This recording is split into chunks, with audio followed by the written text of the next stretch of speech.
Three, two, one.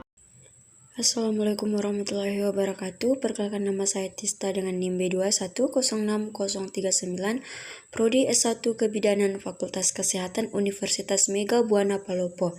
Di sini saya telah menyelesaikan tugas yang diberikan oleh Ibu Rismawati, SST MKes, dengan mata kuliah evidensi baset dalam praktek kebidanan. Nah, baik, di sini saya akan menjelaskan secara singkat tentang evidensi baset dalam asuhan pranikah. Yang pertama itu saya akan menjelaskan pengertian dari evidensi baset. Evidensi baset artinya berdasarkan bukti, artinya tidak lagi berdasarkan pengalaman atau kebiasaan semata. Semua harus berdasarkan bukti. Bukti ini pun tidak sekedar bukti tapi bukti ilmiah terkini yang bisa dipertanggungjawabkan. Kemudian suatu istilah yang luas yang digunakan dalam proses pemberian informasi berdasarkan bukti dari penelitian. Jadi evidensi baset midvery adalah pemberian informasi kebidanan berdasarkan bukti dari penelitian yang bisa dipertanggungjawabkan. Kemudian manfaat evidence based yang pertama yaitu keamanan bagi nakes karena intervensi yang dilakukan berdasarkan bukti ilmiah. Yang kedua, meningkatkan kompetensi atau kognitif. Yang ketiga, memenuhi tuntunan dan kewajiban sebagai profesional dalam memberikan asuhan yang bermutu.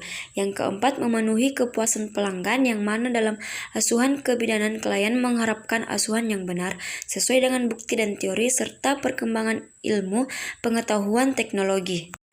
Nah, kemudian evidence based dalam pranikah.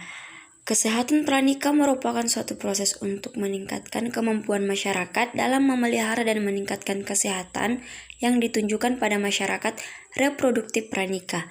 Pelayanan kebidanan diawali dengan pemeliharaan kesehatan para calon ibu. Kemudian remaja wanita yang akan memasuki jenjang perkawinan perlu dijaga kondisi kesehatannya.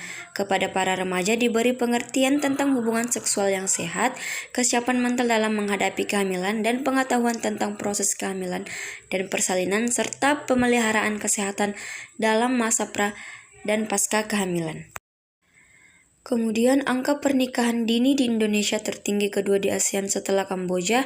Data Rixedas 2010 menunjukkan bahwa prevalensi umur pernikahan pertama antara 15 sampai 19 tahun sebanyak 41,9%.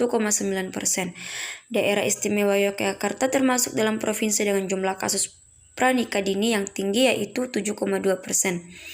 Faktor yang berhubungan dengan pranikah dini adalah faktor pengetahuan, tingkat pendidikan, dan ekonomi keluarga. Oleh karena itu, persiapan pranikah sangat penting dilakukan. Pengetahuan tentang prakonsepsi dapat diberikan kepada calon pengantin untuk mempersiapkan kehamilannya. Nah, adapun informasi tentang pranikah untuk Catin. Yang pertama itu filosofi pernikahan, yang kedua informasi pranikah, yang ketiga kesetaraan gender dalam pernikahan, yang keempat informasi tentang kehamilan, pencegahan komplikasi, persalinan dan pasca salin.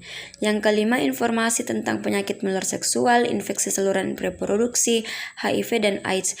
Yang keenam informasi tentang deteksi dini kanker leher rahim dan kanker payudara. Yang ketujuh informasi tentang gangguan dalam kehidupan seksual suami istri, dan yang terakhir itu mitos dalam perkawinan. Baik, itulah penjelasan singkat dari saya. Jika ada kesalahan kata dan penyebutan nama, mohon dimaafkan. Wassalamualaikum warahmatullahi wabarakatuh.